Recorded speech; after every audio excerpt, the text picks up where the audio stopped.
like we're sat here right now, you just heard him say it, like we're never stagnant, we're always looking for progress. What fuels you, and like what is that negative mental health period or negative part of your life that you feel like was the switch? To be honest, it was probably just sitting in the sales office, looking around and thinking, why am I here? I need to get out of this shit, because do I want to work in this for the rest of my life? No. I came out of school with not the best grades, passed maths and English, that's about it. Went to college, played football, and then, you know, when reality hits, it's like shit. I went to uni, dropped out of uni, like it's just not me. I got forced into by my parents just because they thought it would be the right thing to do, where I just thought, okay, I'll do it, dropped out. And then I was working in sales, and I literally, mate, I looked around, I'm looking at the people around me, and there's people who are fucking 40 and 50 year olds still working. I'm like, mate, I ain't doing this. I'm gonna do something. I don't care what it is, I do not want to work. Just out of curiosity, what were you selling? It was, I was selling broadband, and the sales job I left before here, so I was selling like broadband, so like Talk broadband and Virgin broadband and shit like that. And mate, working 12 p.m. till 9, just looking about and thinking, I don't want to be here for the rest of my life. And then I just went for it in a nutshell, really, and then two years later, here I am, sitting with you. So how many people have you coached in these 2 years then? In the 2 years, fucking hell. To guess at the top of my head, I would say over 150 people. Solid. So in like coaching 150 people, like what is the common issues that you find with like your demographic of clients and the type of people you work with? Like what are the main issues that people have? Why do they come to you coaching? The main issue that a lot of them have is just lifestyle choices. Sometimes they let their lifestyle completely take over them. And obviously, like, I've worked with, like I say, over 150 people. A lot of the guys who aren't with me, they're always the ones who can't just deal with the lifestyle. They've got their own issues in the sense of they can't stay away from kitchens, they can't stay away from getting on the session, which is absolutely fine, because you can still get results doing that, but the difference is they let it affect them all week now. So like, I've been there, done that, like I used to go out all the time, and it's the aftermath, isn't it? Like the short-term enjoyment of going out, couple of drinks here, calm, chilling. But then it's the day after. It's the day after the day after. It's the craving levels when you're wanting to eat rubbish. It's the lack of energy, the feeling rough, the lack of the brain fog. It really does hit hard, and I think people really underestimate and underplay the negative impacts from a good night out. Which is a good night out. Obviously, if your night's out rubbish, you wake up and you feel sound. You probably just don't. You're not doing it. You're not doing your night out. Right? You shouldn't go out. Stay at home. But with my clients, I have a bit more of a different approach. Like, I'm quite strict and regimented with mine in that social are planned. I know you're a bit more flexible. Like you're happy for people to do what they need to do. As long as I don't take the piss in and around it, it's fine. I'll never be a guy to say you're not going out, unless they're on a shooting prep or whatever. Then I'd like, look, I ain't letting you go out. But ultimately, you can't make their decision for them. No.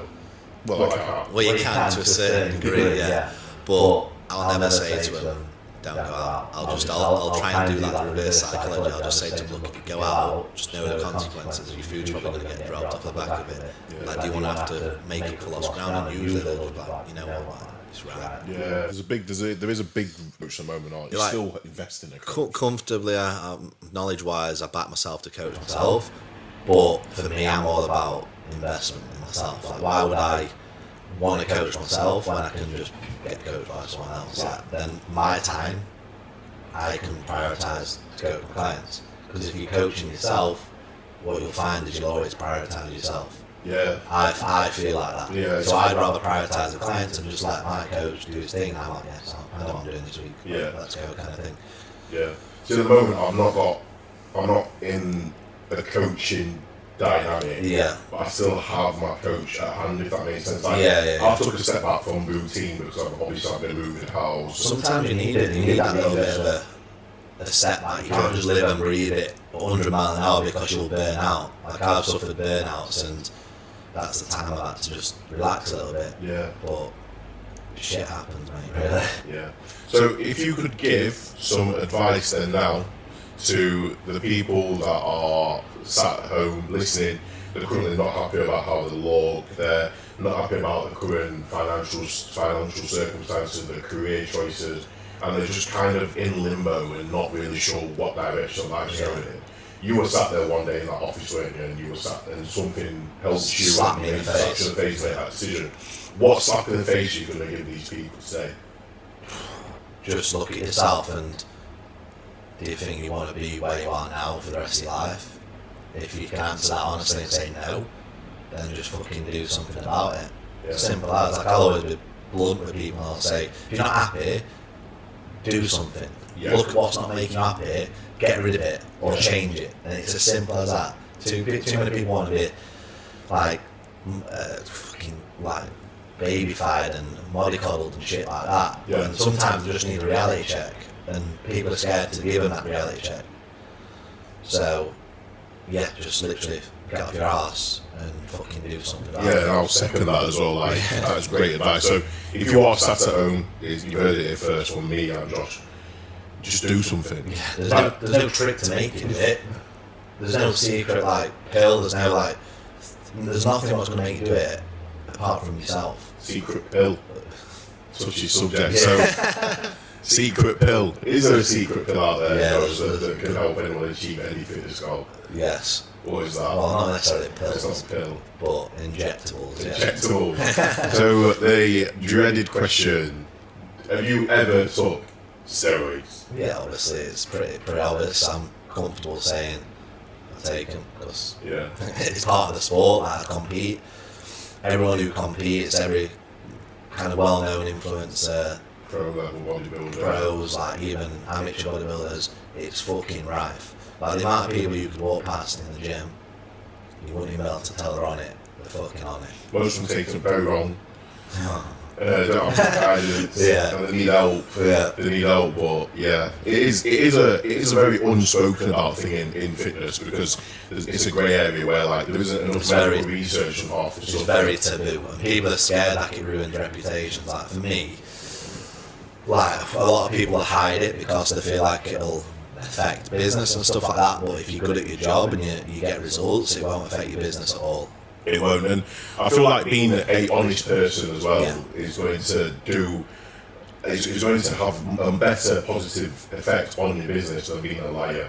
It's really like I've seen people put kilos and kilos on, and you ask them like, "Are you assisted?" And they go, "No, I'm natty," and it's just like, "Well, no, you're not." It's like Mike Owen and Simeon Panda and that. Yeah. Anyone who still thinks like them boys are natural, like you're a fucking idiot. But it's anyone who is well known in the industry and does well for themselves ain't fucking natural unless they're competing in natural tested shows, and fair enough. Yeah. But even still, then, like most of them are just lie detector tests. Yeah, I want to see blood tests. I want to see blood tests. But like the caveat to the whole drugs thing is it is a grey area. There is not enough education out there, and there's a lot of people doing a lot of unsafe, unhealthy, life-threatening, stupid things with drugs. I've witnessed it, seen it. Yeah, I've had clients come to me telling me that they're taking 1,000 milligrams of X, Y, Z, and this and that because they read it on this. Yeah, like just told by someone in the gym. Idiots. Like. It's as simple as this. You don't need steroids to achieve results. You don't. Like we don't need steroids to achieve results. We could get the results that we wanted to naturally. However, we've got a short life expectancy, and we have very, very, very high goals for our physiques, where we know to be competitive against the top level people, we haven't got a choice. And we sadly made the choice of going assisted once upon a time, so we can't now then decide to compete naturally, which would be the better option. Healthier option, mentally and physically, because I'll tell you now firsthand, like you take whatever it is you're taking and you'll expect something to happen and nothing will happen. You'll experience a lot of negative side effects to your mental and your physical appearance, especially if you're like sensitive to certain compounds. It depends who you are as a person as well. If you're naturally like a depressive person, angry person, Stay away. like, there's no such thing as road rage or anything like that unless you're an angry fucking person. Yeah. If you're an angry person, it's going to send you more that way. If you're really happy and you love life, you take something, it's going to send you more that way. Yeah. But obviously it comes to a point if you are taking a ridiculous amount, that goes out the window slightly. Yeah, and like the top and bottom is you're obviously in your life every day for what? To get lean for a holiday, like FIFA? Yeah, and then come off and then plummet your then- natural test levels. And if you're on, you're on, and that's it. That's the decision you make in your life, that. Because Yeah. the actual right and wrong ways of taking steroids and stuff like there isn't a right or a wrong way. The right thing to do is to not take them. If you are going to take them, you need to limit damage. And just do it properly again. Just fucking do it properly. If like you're accepting the fact that you're going to take stuff, just do it fucking properly. Yeah. It's as simple as that. So what is properly? Don't take fucking too much. Don't take too much. Yeah, don't Yeah. take too much. Just Less stay away is- from certain shit. Like, Yeah. it's simple. Like you know, you'll always be like, you'll watch a podcast and you'll see guys, and they'll say, if you wanted to take steroids, just don't. It's like, well, why the fuck are you taking them? Oh yeah. It's like contradicting. I'll never say don't take steroids. Yeah. Like if you've got a reason to do it, then fair enough. But for a normal guy, if you want to take them, take them. It's your fucking life. We can give you the advice and we can advise you not to take them, not to do this or that. Then that's your decision to then take it on yourself and make the decision for yourself. Yeah. And if you are going to decide to go down the assisted route, you have to get a coach.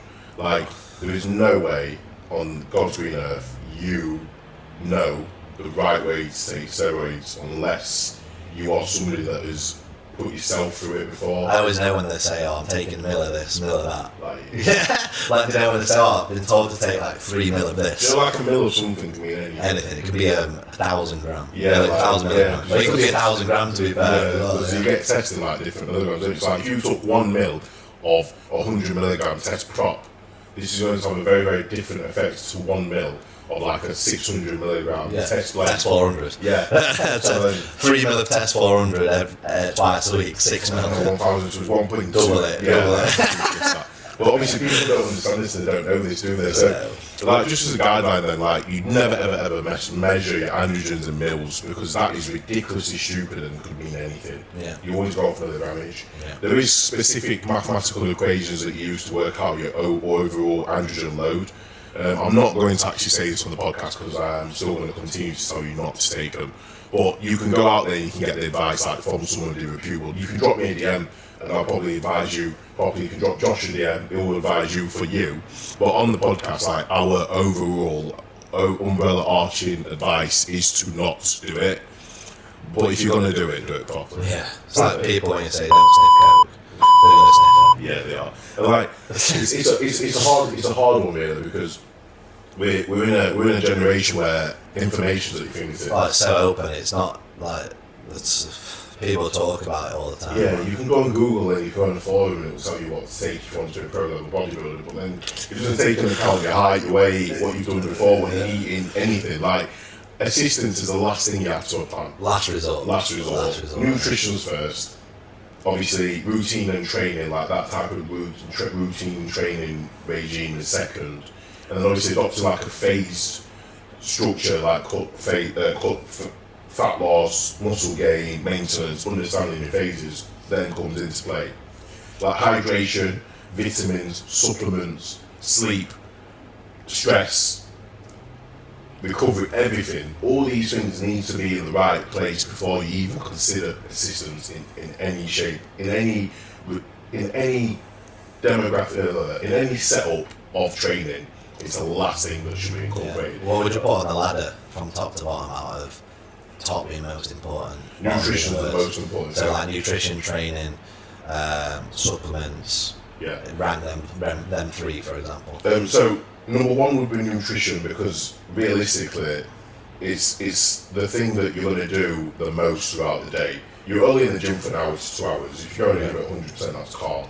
But your food is what you're eating constantly, and it's what's going to put you in a deficit, it's what's going to put you in a surplus. The quality of food that you eat is what's going to make you perform in the gym and be able to train. Your food and meal times for carbohydrates and proteins is what's going to help you perform and recover. So food goes first. Second to that is training. obviously that's when the physique is really developed in the gym. I'll bracket cardio with training.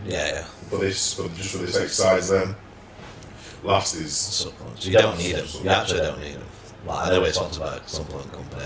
You do need them, guys. I don't need them. You like no, like some are good, but you know you just. I think what you mean. People get fixated on it, don't they? Like, I think I'm going to take this muscle. It'll make me massive.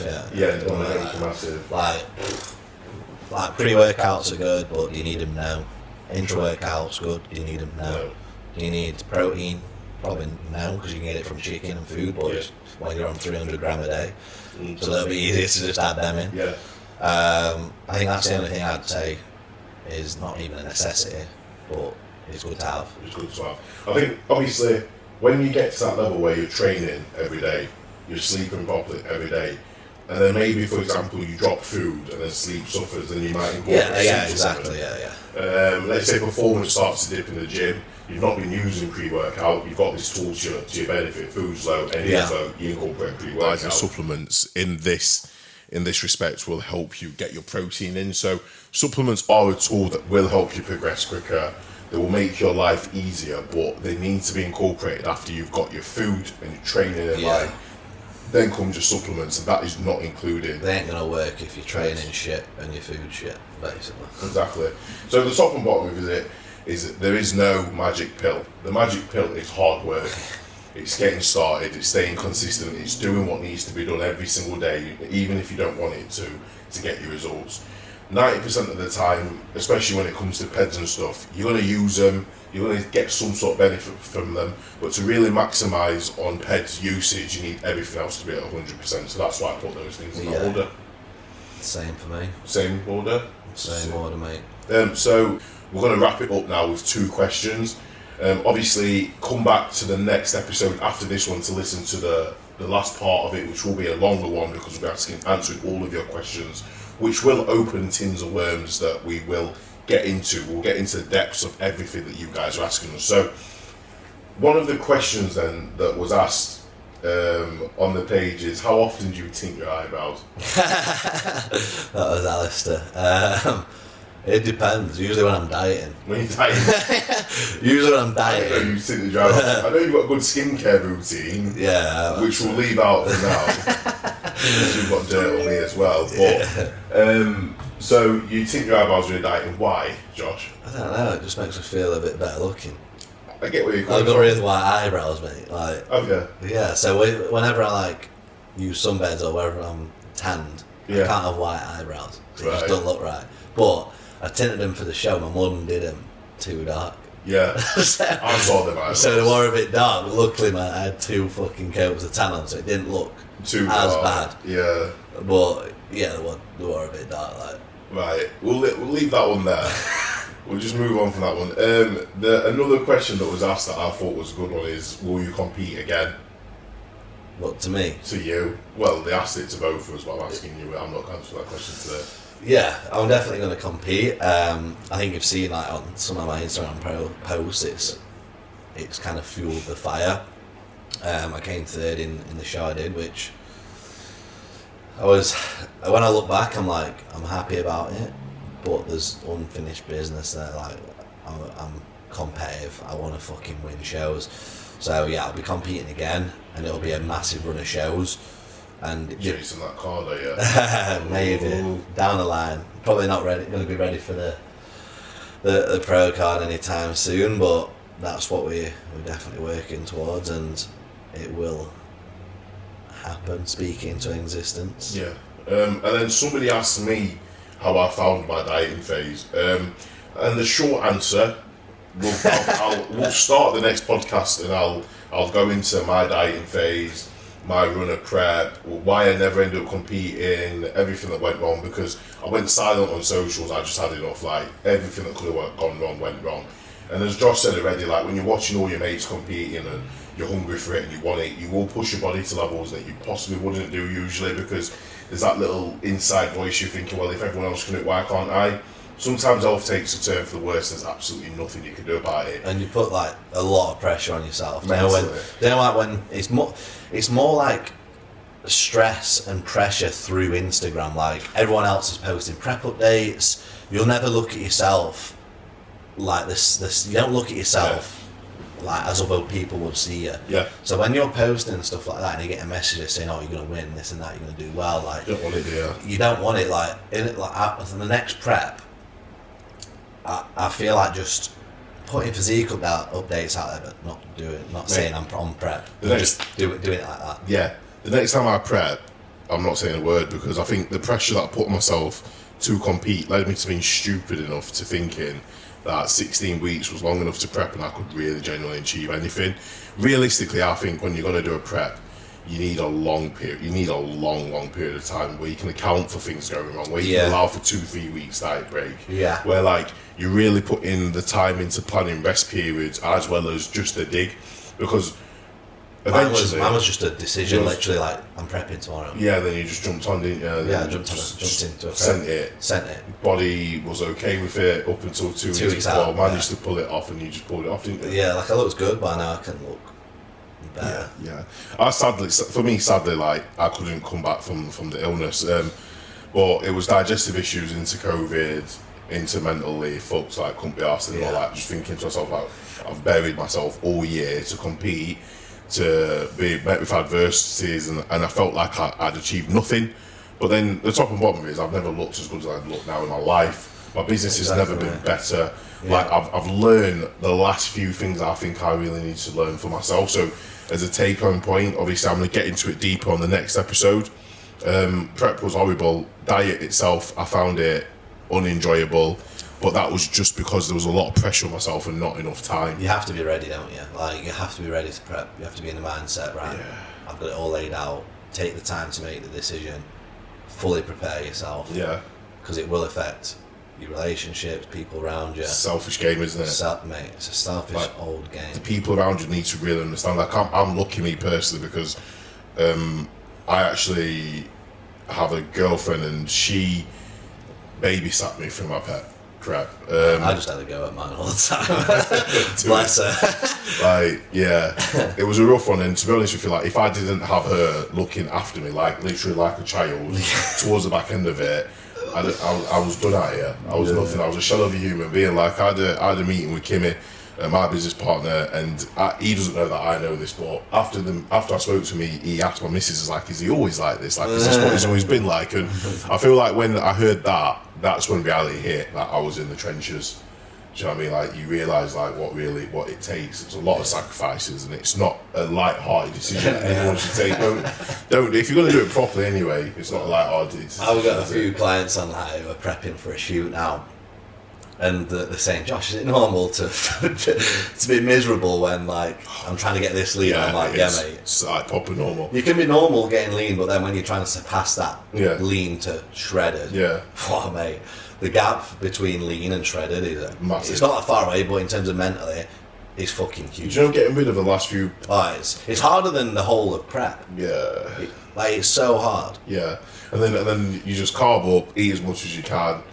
Without spilling. Spill over. Spill if you do a bit, dry out a bit, go on stage, hope for the best. It's like, whoa. Drop a diuretic. Yeah, and the rest. But like I say, anyway, the next episode will be like finishing off what we talk about now in regards to prepping, a bit more about me and my prep, basically. Like, I'll let Josh fire some questions at me and give you guys an insight into my perspective on the same topics that you've discussed. But like we say, guys, be sure to get involved in the Q&As that we're putting on, because this podcast is designed for you. We want to give back to you guys. We want to provide a platform where you can get a font of free information when it comes to your fitness, when it comes to training, when it comes to making decisions to prep, when it comes to being an entrepreneur, anything. Being a young adult in this time that we're in right now is hard. Social media has a lot of impact on our day-to-day life, positive and negative. We want to make a positive impact on your life with this podcast, don't we? 100%. And this podcast as well, it's like completely open, unfiltered. We'll tell you all the dirty secrets. Yeah, like, we've gone easy on it today. Yeah, we've heard nothing. We're not scared of saying what should be said. Yeah, in a sense, like, you've got a lot of other high-end coaches out there what'll hide a lot of stuff. Yeah. And we will not do that because you guys deserve to know the truth and know everything about it. Like, if you want to ask us questions in regards to like deep stuff, and I mean deep stuff, fire away and we'll answer them. Yeah, I once did a Q&A on my Instagram story and like I offended half the UK. So like, ask whatever you want, I'll answer it. Like, I literally don't care. I just